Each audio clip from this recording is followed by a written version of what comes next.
They turned him away at the gates like he was nobody special, just an old man in a faded jacket clutching a single white flower. The guards didn't know that 54 years ago, this same man had crawled through enemy fire to drag a bleeding lieutenant to safety. They didn't know that Lieutenant would become the 4-star general being buried that morning, but when the highest-ranking officer at the funeral spotted him standing alone by the cemetery wall, everything changed. What happened next will restore your faith in Brotherhood. Hit that subscribe button and tell me in the comments where you're watching from, because this story proves that some debts can never be forgotten. The alarm clock's shrill cry cut through Franklin Hayes's apartment at 4:30 a.m., but he was already awake. Had been for the past hour, actually, lying in the darkness of his small bedroom, staring at the ceiling and thinking about things that happened when Nixon was still president and cell phones were science fiction. At 75, sleep came in. Fragments anyway. 2 hours here, an hour there, broken up by trips to the bathroom and memories that refused to stay buried. This morning was different, though. This morning had purpose. Franklin swung his legs over the side of the bed, his knees crackling like dry kindling. The hardwood floor was cold against his bare feet, but he'd learned long ago that comfort was a luxury, not a necessity.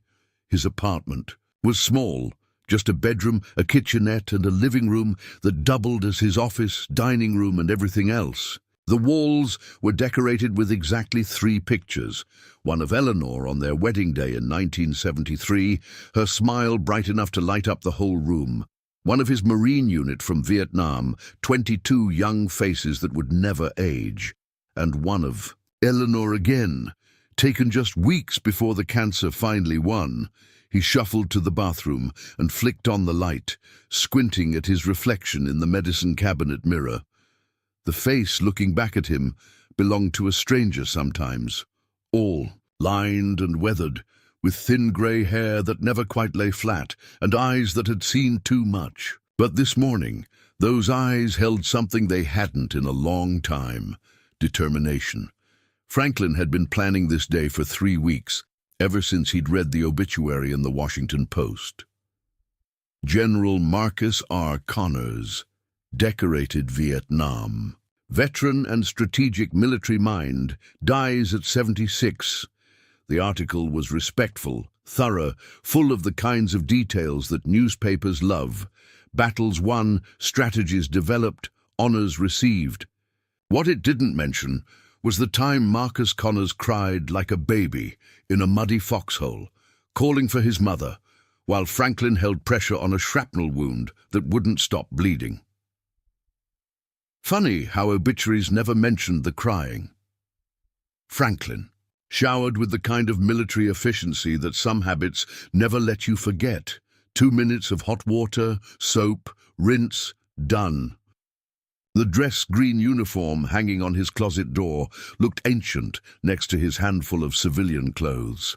He'd last worn it to Eleanor's funeral 3 years ago, and before that maybe a dozen times in 40 years. Veterans' Day ceremonies mostly, and a couple of retirement parties for guys from his old unit. The jacket was loose around his shoulders now. He'd lost weight since Eleanor died, not from any conscious effort, just from the way grief seemed to shrink everything, including appetite. But Eleanor's last mending job on the left shoulder was still holding strong, her tiny stitches invisible unless you knew where to look. She'd been a secretary at the VA hospital when they met, 28 years old, and convinced she was going to be an old maid. Franklin had taken one look at her behind that reception desk, dark hair pinned up, reading glasses perched on her nose, completely absorbed in some paperwork, and decided he was going to marry her. Took him 6 months to work up the courage to ask her for coffee. The medals felt heavier than he remembered as he pinned them to his chest. National Defense Service Medal, Vietnam Service Medal, Combat Action Ribbon, nothing fancy, nothing that would make headlines, just the standard decorations of a man who'd done his job and come home in one piece, more or less. He'd thought about wearing his Good Conduct Medal too, then decided against it. always seemed like a participation trophy to him. Congratulations for not getting court-martialed. Franklin made coffee in the same percolator he'd been using for 20 years, the kind that made sounds like a small engine trying to start. While it worked its magic, he carefully wrapped the white lily he'd bought yesterday from the Korean woman who ran the flower shop 3 blocks away. She'd asked if it was for a grave, and when he nodded, she'd selected the freshest one she had, and refused to let him pay full price.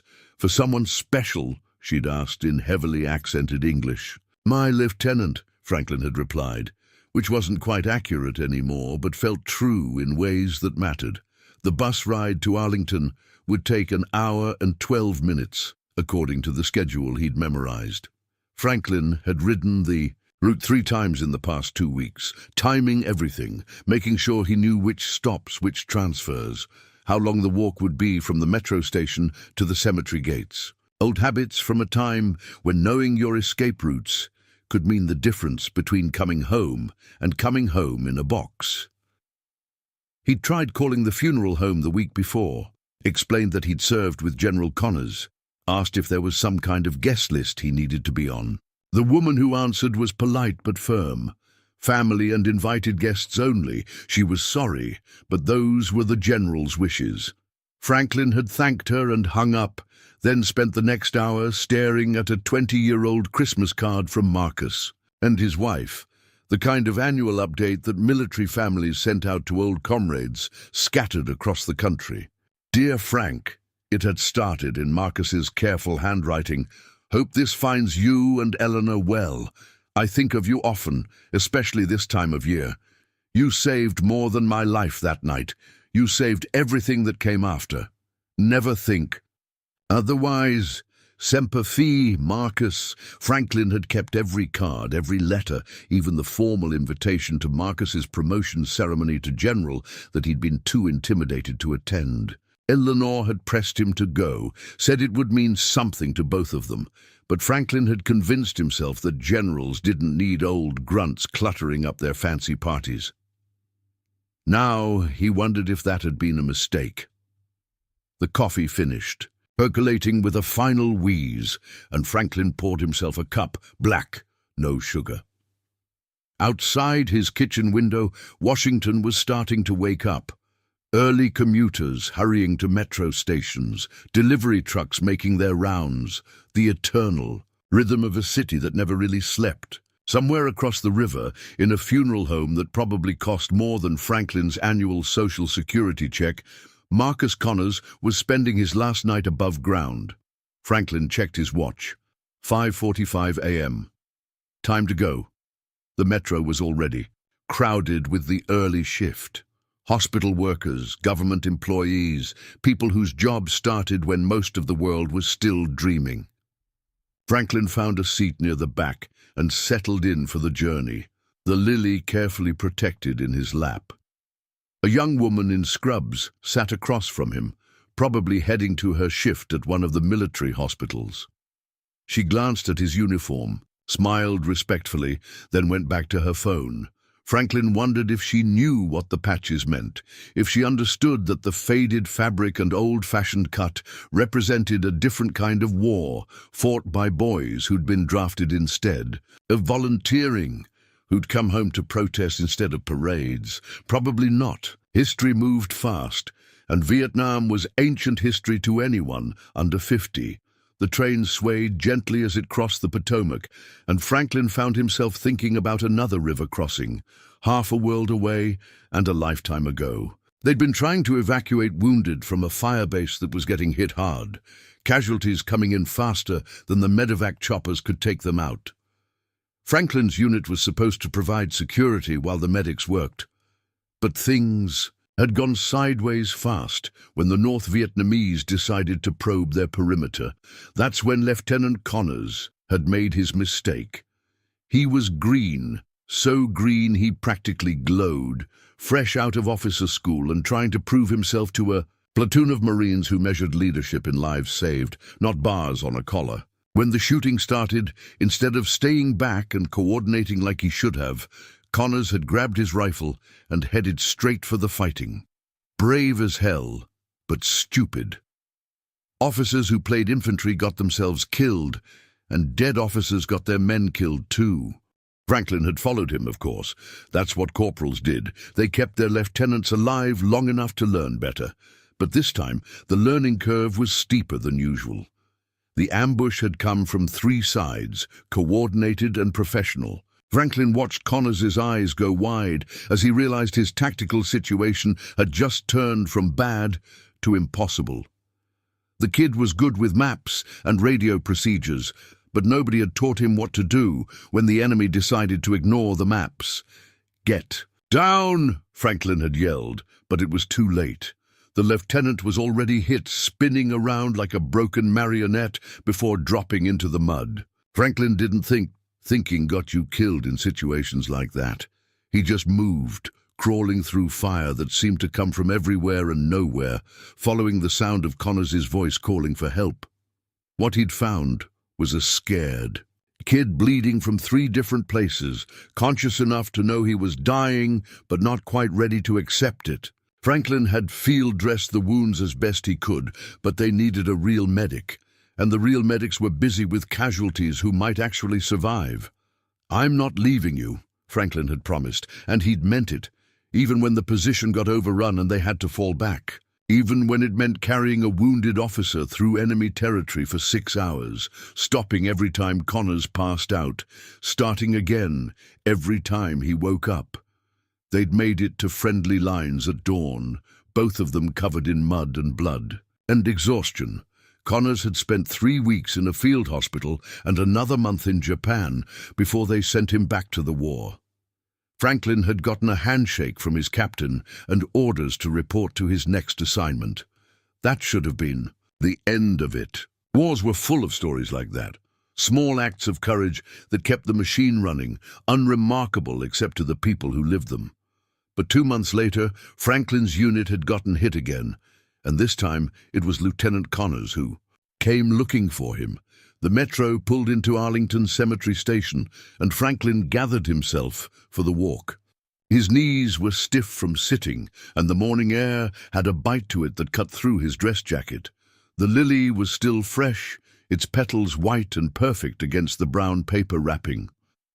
The cemetery gates came into view just after 7 o'clock, and Franklin could see that preparations were already well underway. Black sedans with government plates lined the access road. Military personnel moved with the kind of purposeful efficiency that meant today was important.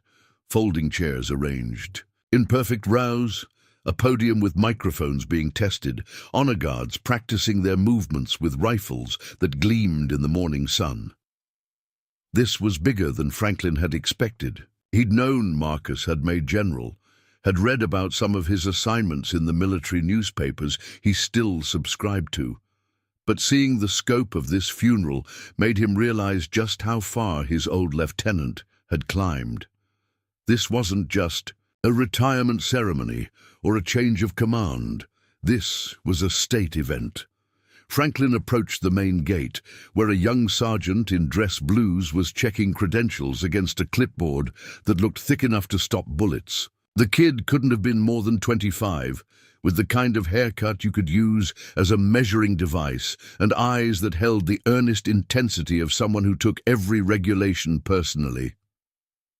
Behind him, Franklin could see other security personnel, some in uniform, some in suits with earpieces.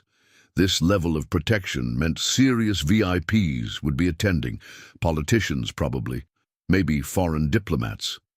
People who had better things to do than listen to old Marines tell war stories. "Good morning, sir." The sergeant's voice was respectful but firm. "Can I see your invitation, please?" Franklin had rehearsed this conversation in his mind dozens of times, but now that it was happening, the words felt clumsy in his mouth. "I don't have an invitation. I served with General Connors in Vietnam. I was hoping—" The sergeant's expression shifted to polite sympathy. "I understand, sir, and I appreciate your service. But today's ceremony is restricted to family and specifically invited guests. Security protocols, you understand." Franklin nodded. He did understand. In a world where funerals had become terrorist targets and cemeteries needed armed guards, protocol wasn't just bureaucracy, it was survival. Of course, I just thought, "Sir?" Another voice joined the conversation. Franklin turned to see an older sergeant, probably in his 40s, with the kind of weathered face that suggested he'd been around long enough to know when rules needed interpreting. This gentleman served with General Connors in Vietnam, the younger sergeant explained. He doesn't have credentials. The older sergeant studied Franklin for a moment, taking in the dress screens, the combat ribbons, the way he held himself despite his age. "What unit, sir?" "3rd Reconnaissance Battalion," Franklin replied. "Ghost Company, 67 to 69. Something flickered in the older sergeant's eyes. Recognition, maybe, or just the professional respect that one combat veteran gives to another. "General Connors talked about Ghost Company sometimes. You guys had it rough up there." Franklin managed a small smile. "We all had it rough." The sergeant nodded, then looked back at his clipboard. "I'm sorry, sir. I wish I could help, but without authorization—" "I understand," Franklin said, and he meant it. "Could I maybe wait outside, just to hear the ceremony?" "Of course, sir. You're welcome to wait by the outer wall." Franklin thanked them both and moved to the low stone barrier that separated the cemetery from the public sidewalk. From here, he could see the gathering crowd in the distance. Military officers with chests full of ribbons, civilians in expensive dark suits, family members. Already moving toward the front rows, a Marine honor guard was practicing their movements, 8 men moving like parts of a single machine. He found a spot where the wall was comfortable to lean against and settled in to wait. The lily rested carefully in his lap, its petals already starting to wilt slightly in the morning air. Franklin didn't mind waiting. He'd gotten good at it over the years, waiting for buses, waiting for doctor's appointments, waiting for the phone calls that never came anymore, because most of the people who might have called were already buried in places like this. A memory surfaced, sharp and sudden. Marcus Connors, sitting on the edge of a hospital bed in Da Nang, his right arm in a sling, asking Franklin why he'd come back for him. Any Marine would have done the same thing, Franklin had said, which was true but incomplete. "But you did it," Marcus had replied. "That's what matters." Franklin Hayes. The voice cut through his reverie like a blade. Franklin looked up to see a full colonel in dress uniform approaching, his stride purposeful but not threatening. The man was in his 50s, with grey at his temples, and the kind of bearing that suggested he'd earned his rank the hard way. "Yes, sir?" Franklin straightened instinctively, old habits taking over. "Colonel Andrew Price," the officer said, extending his hand. "I'm the funeral director for today's ceremony. General Connors spoke of you often." Franklin blinked in surprise. "He did?" "Oh yes." Price's smile was genuine, warm. "Marcus was very proud of his service with Ghost Company. He said you taught him more about leadership in 6 months than he'd learned in 4 years at the academy." Franklin felt his throat tighten. The general was always too kind. "No, sir," Price said firmly.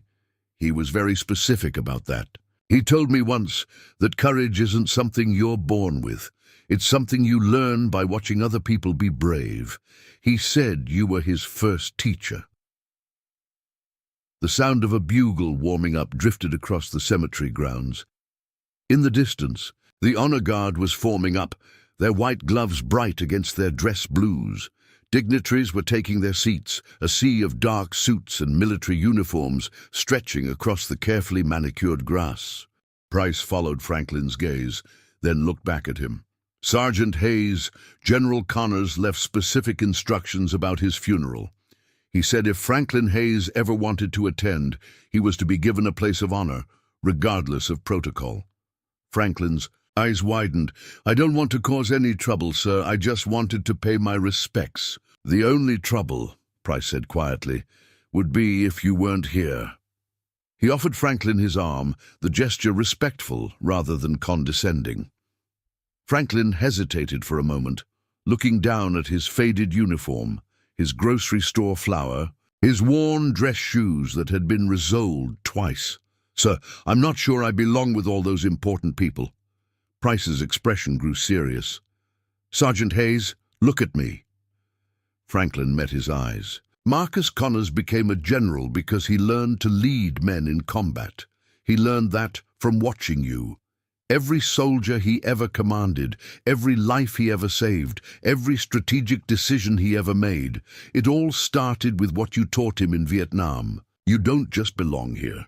This ceremony wouldn't be complete without you. Franklin felt something break loose in his chest, some knot of unworthiness he'd been carrying for 54 years. He tucked the lily carefully into his jacket pocket and accepted Price's offered arm. They walked together across the manicured grass, Price's polished shoes clicking softly against the stone pathway. As they approached the seating area, conversations quieted. Heads turned. The sea of uniforms and medals seemed to part like water around a stone. Franklin could feel the weight of attention settling on his shoulders like a physical thing. Every ribbon, every star, every piece of brass in that crowd probably outranked him by orders of magnitude. These were the people who made policy, who commanded divisions, who appeared on television and testified before Congress. He was just an old Marine with a few ribbons and a flower that cost $4 and change. But then he saw her. Mrs. Margaret Connors sat in the front row, her silver hair perfectly styled, her black dress elegant in its simplicity. She was surrounded by family, children and grandchildren that Franklin had heard about in Christmas cards but never met. As they approached, she looked up, and recognition dawned in her eyes like sunrise. "Frank," she whispered, her voice breaking. "Oh my goodness, Frank." She rose from her chair, moving toward him with the grace of a woman who'd spent decades as a military wife, comfortable at state dinners and change-of-command ceremonies. But now her composure cracked, tears gathering in her eyes. "Mrs. Connors," Franklin said, removing his cap, "I'm so sorry for your loss." She reached for his hands, squeezing them tightly. "Marcus talked about you all the time. All the time. He said—" She stopped, overcome with emotion. "It's okay, ma'am. No, you need to know this." She composed herself, her voice steady but thick with feeling. "He said you were the reason he came home. Not just from that one night, but from the whole war. He said you showed him what it meant to never leave a man behind, and that became the foundation of everything he did afterward." She gestured toward the rows of officers and officials. All these people came to honor a general, but Marcus would want them to honor the man who made that general possible. Colonel Price leaned in, his voice low. "Mrs. Connors, I'd like to seat Sergeant Hayes with the family if that's acceptable." She nodded firmly. Of course, Marcus would insist on it. Price guided Franklin to a chair in the front row, just 3 seats from where Mrs. Connors had been sitting. As he settled into the folding chair, Franklin could feel hundreds of eyes on him. Conversations buzzed quietly. Who was this old man in the faded uniform? Why was he sitting with the family? The ceremony began with the chaplain's blessing, his voice carrying clearly across the assembled crowd through the military-grade sound system. Franklin bowed his head, but his attention kept drifting to the flag-draped casket just 20 feet away. Inside lay his friend, his brother, the scared kid who'd become a general but who'd never forgotten where he came from. As the first speaker took the podium, some Pentagon official with enough ribbons to outfit a small army, Franklin found himself remembering other things. Marcus sharing his rations when Franklin's pack had been lost in a river crossing. Marcus staying up all night on watch so Franklin could sleep off a fever. Marcus writing letters home for wounded Marines who couldn't hold a pen steady enough to write their own names. The official talked about strategic initiatives and force modernization, about General Connors's role in shaping 21st century military doctrine. All important stuff, Franklin was sure, but it felt distant from the man he'd known. The Marcus Connors in those speeches was a figure of history, carved in marble and bronze. The Marcus Connors who lived in Franklin's memory was flesh and blood, scared. Sometimes brave always, young enough to cry for his mother when the pain got too bad. The second speaker was Marcus's eldest son, now a colonel himself. He talked about growing up on military bases, about a father who was gone for long deployments, but who made every moment home count. About bedtime stories that weren't from books but from memory, stories about courage and friendship and the bonds that held men together when everything else fell apart. Dad always said he learned about leadership from a Marine sergeant named Frank Hayes, the colonel said, his voice steady but emotional. He said Sergeant Hayes taught him that rank was just a number, but character was everything. Franklin felt, his cheeks burning.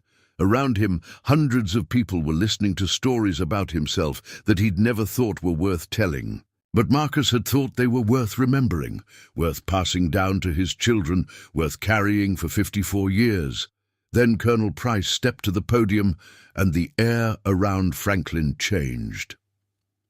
"Before we continue," Price began, his voice carrying easily across the crowd, "I want to share something that General Connors told me many times, especially in recent years as his health declined. He said that no man rises alone, and no hero stands without someone else holding the line." Price's eyes found Franklin in the crowd. "Today, we honor General Marcus Connors, a leader who shaped modern military strategy and saved countless lives through his decisions. But General Connors himself would want us to remember that his first lesson in courage came from a Marine sergeant who carried him out of hell." A murmur rippled through the assembled officers and dignitaries. Franklin felt his vision starting to blur, but he couldn't look away. In 1968, during some of the heaviest fighting of the Vietnam War, then Lieutenant Connors found himself cut off from his unit, wounded and under enemy fire in a valley that doesn't appear on most maps. Sergeant Franklin Hayes, despite being outnumbered and outgunned, fought his way to Connors's position and carried him to safety. He did this not once, but twice in the same engagement, under conditions that most men wouldn't survive once. Price paused, letting the words sink in. The crowd was completely silent now, hanging on every word. But that's not the end of the story. 2 months later, it was Sergeant Hayes who found himself cut off and surrounded. And who came for him? Lieutenant Connors, who had learned from the best teacher possible what it meant to never leave a brother behind. Franklin's vision was definitely blurring now. He remembered that second firefight when his patrol had walked into an ambush and half his unit was down in the first 30 seconds. He'd been pinned behind a fallen tree, taking fire from 2 directions, when he heard someone calling his name over the sound of gunfire. It had been Marcus, leading a relief force that had no business being there, disobeying direct orders to stay with the main unit. The kid had crawled 50 meters through enemy fire to reach Franklin's position, then organized a fighting withdrawal that got the whole patrol out alive. General Connors carried that debt for 54 years, Price continued. He never forgot the man who refused to leave him behind, and he left specific instructions that if Franklin Hayes ever wanted to attend his funeral, he was to be given a place of honor, because heroes don't always wear stars on their collars. The colonel's voice grew stronger. Sergeant Hayes didn't come here today for recognition. He came to honor a friend. But I think it's time we honored him. Without warning, Price stepped down from the podium and walked directly to Franklin. The old Marine started to stand confused, but Price gently pressed him back into his seat. Then, in front of hundreds of officers, politicians, and dignitaries, Colonel Andrew Price came to attention and rendered a perfect salute. Franklin's hands shook as he tried to return the salute, muscle memory taking over where conscious thought failed. Around him, the sound of chairs scraping against stone filled the air as the entire assembly stood. One by one, they saluted. Generals with chests full of ribbons that told stories of wars fought across 6 decades. Young lieutenants fresh from the academy, their uniforms still crisp with newness. Sergeants and captains and majors, all rendering honors to an old Marine in a faded uniform who'd done what Marines do. He'd brought his brother home. The Secretary of Defense, a man Franklin, recognized from television, stood and saluted. Foreign military attachés in uniforms Franklin didn't recognize followed suit. Even the civilian officials, who had no obligation to participate in military customs, rose and placed their hands over their hearts. Franklin sat frozen, overwhelmed by the weight of recognition he'd never sought and never expected. The lily in his pocket pressed against his ribs, a small reminder of why he'd come. He hadn't come for this avalanche of honor and attention. He'd come to say goodbye to a friend. But maybe, he thought through his tears, this was Marcus's final gift to him. Not just the recognition, but the understanding that what they'd shared in those muddy foxholes and jungle clearings had mattered. That it had rippled outward through decades, touching lives they'd never even met. When the salutes finally ended and the crowd settled back into their seats, Price returned to the podium. His message had been delivered. In this place of marble, monuments and eternal flames, surrounded by the weight of history and honor, an old promise had finally been fulfilled. The rest of the ceremony passed in a blur for Franklin. The Honor Guard's 21-gun salute echoed across the hills. Each shot a percussion that seemed to shake the ground beneath their feet. The bugler's rendition of taps hung in the air like a prayer, 24 notes that somehow contained all the grief and pride and loss of a lifetime of service. When it was time for the flag presentation, Mrs. Connors received the triangle of red, white, and blue, with the dignity befitting a general's widow. But then she did something unexpected. She stood, walked a few steps to where Franklin sat, and pressed something into his hands. It was a military medal Franklin didn't recognize at first.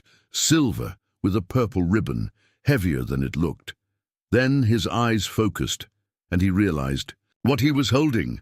Marcus's purple heart. He always said this belonged to both of you, she whispered, her voice barely audible over the wind. You bled too that night. Maybe not physically, but you bled.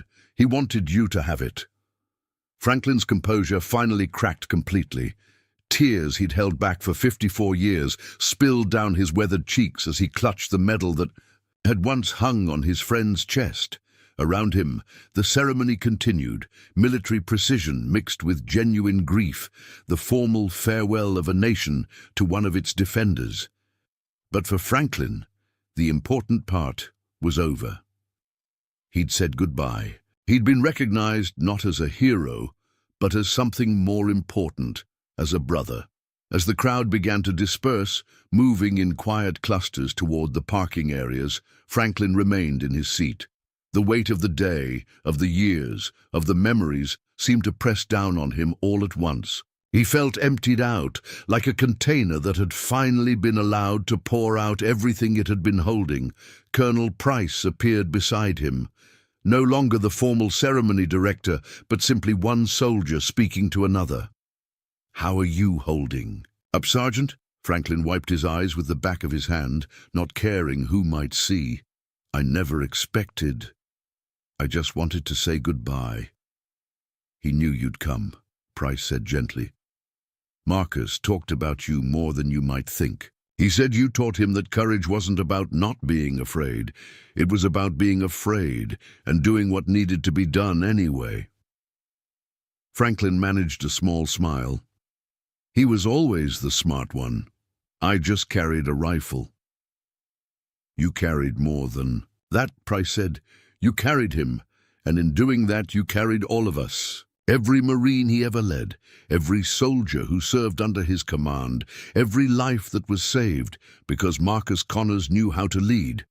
It all traces back to what you taught him in Vietnam. Price sat down in the chair next to Franklin, his dress uniform immaculate, but his posture relaxed. Can I tell you something? When Marcus was dying, this was about 6 months ago, when we knew the cancer was winning, he called me to his hospital room. He was so weak he could barely speak, but he made me promise something. Franklin looked at him, waiting. He made me promise that if you came to his funeral, you wouldn't leave empty-handed. Not just the recognition, but something tangible. Something that would help you understand how much your friendship meant to him.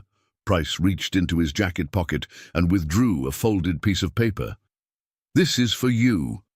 Franklin took the paper with trembling hands and unfolded it. It was a letter written in Marcus's careful handwriting on hospital stationery.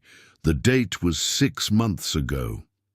"Dear Frank," it began, "if you're reading this, it means you came to say goodbye, and it means Andy Price kept his promise to find you.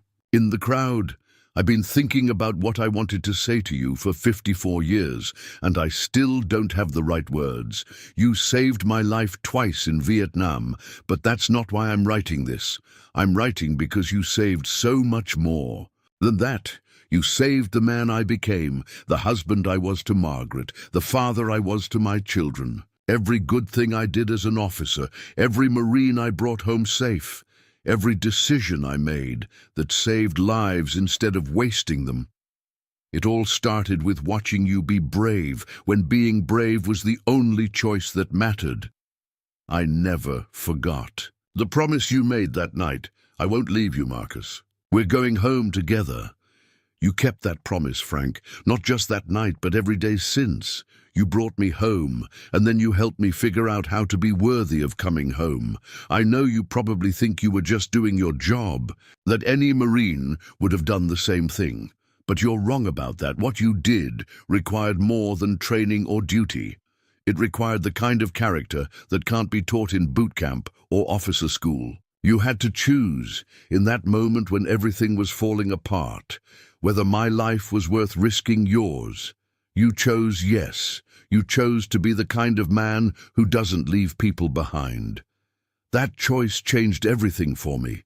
It became the foundation of how I tried to live, how I tried to lead. When faced with difficult decisions, I would ask myself what Frank Hayes would do. What would the man who crawled through enemy fire look like, feel like, if he were wearing stars instead? Of stripes, you made me a better Marine, Frank, but more than that, you made me a better man. I'm sorry I never said this while I had the chance. I'm sorry I let rank and distance and the passage of time keep me from picking up the phone and telling you how much your friendship meant to me. I'm sorry you had to read this in a cemetery instead of hearing it over coffee at the kitchen table. But I'm not sorry you came today. Margaret tells me you're stubborn enough to outlive all of us, so maybe this isn't really goodbye. Maybe it's just see you later. The way we used to say it in the jungle when patrols were splitting up and nobody knew who would make it back to base. Take care of yourself, brother. You've carried enough for one lifetime. Semper Fi, Marcus. P.S. The Purple Heart Margaret gave you isn't just mine. It belongs to both of us. I never would have lived long enough to earn it without you.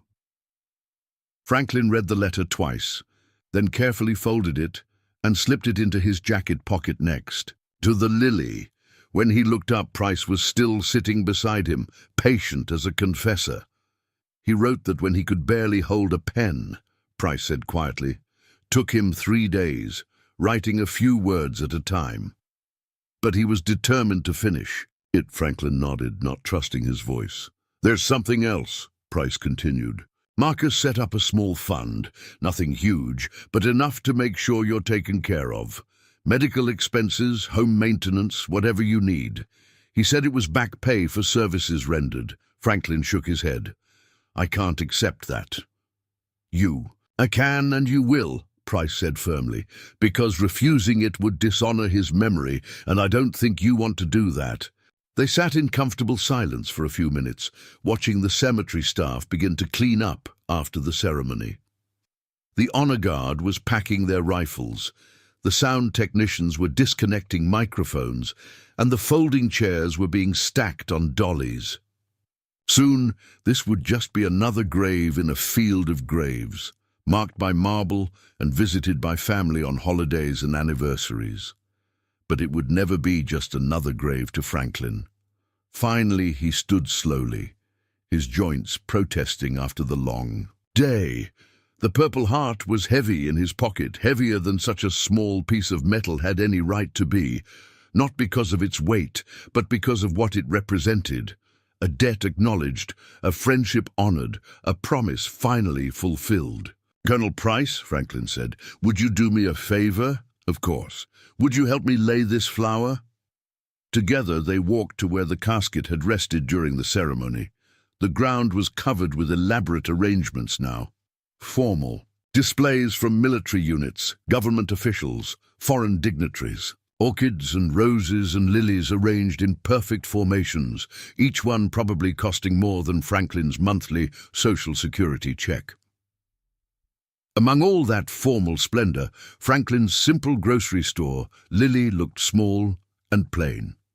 But he placed it there anyway, in the center of it all, because sometimes the simplest gestures carry the most weight. "See you on the other side, Marcus," he whispered. Price drove Franklin to the metro station personally, insisting it was the least he could do. As they pulled up to the curb, Franklin turned to thank him, but Price spoke first. "Sergeant Hayes, I want you to know something. What happened today? That wasn't charity or sympathy. That was respect. That was recognition. That was an old debt finally being paid." Franklin nodded, understanding. "Thank you, sir, for all of it." "Thank you," Price replied, "for showing us what service really looks like." As Franklin walked toward the bus platform, his dress greens slightly wrinkled now, his hair messed by the wind, he carried himself differently than he had that morning. The weight was still there. It would always be there. But now it felt shared, distributed among all those who had stood and saluted and remembered. The bus ride home took 43 minutes. Franklin spent most of it looking out the window, watching the familiar landscape roll by, thinking about Marcus and Eleanor, and all the people who'd shaped his life in ways both large and small. The Purple Heart pressed against his chest like a heartbeat, steady and sure.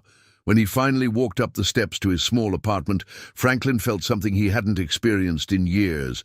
He felt like he'd finally completed the mission. 3 days later, Franklin received a phone call from Colonel Price. The Army wanted to interview him for their oral history project. Military historians wanted to document his service record. The local newspaper wanted to write a feature story about the veteran who'd been honored at a general's funeral. Franklin politely declined them all. But when the elementary school down the street asked if he'd speak to their 5th grade class about Veterans Day, he said yes. Because some stories he'd learned were meant to be shared, not for glory or recognition, but so the next generation would understand the true cost of freedom. The kids listened with wide eyes as he told them about courage and friendship, about promises kept and brothers who never left each other behind. He didn't mention the medals or the ceremonies. He talked about ordinary people doing extraordinary things because it was the right thing to do. When one little girl asked if he was a hero, Franklin smiled and shook his head. "No, sweetheart," he said. "I was just a Marine. But I had a friend who became a general, and he taught me that sometimes the most important thing you can do is just show up." In the back of the classroom, the teacher wiped away a tear and made a mental note to invite Sergeant Hayes back every year for as long as he was able to come. Because some stories never get old, some lessons never stop being worth learning. And some promises once made echo across decades until they find their way home. Have you ever witnessed a moment when someone's forgotten sacrifice was finally recognized? Share your story in the comments below, because every veteran has a story worth telling, and every story deserves to be heard. If this moved you, hit that subscribe button and join the Legacy Valor family. We're here to honor the heroes who never asked for thanks, one story at a time. Ring that notification bell so you never miss these powerful stories of service and sacrifice. Check out our playlist of other incredible veteran stories. And remember, sometimes the greatest heroes are the ones whose names you've never heard. Until next time, thank you for helping us keep these stories alive.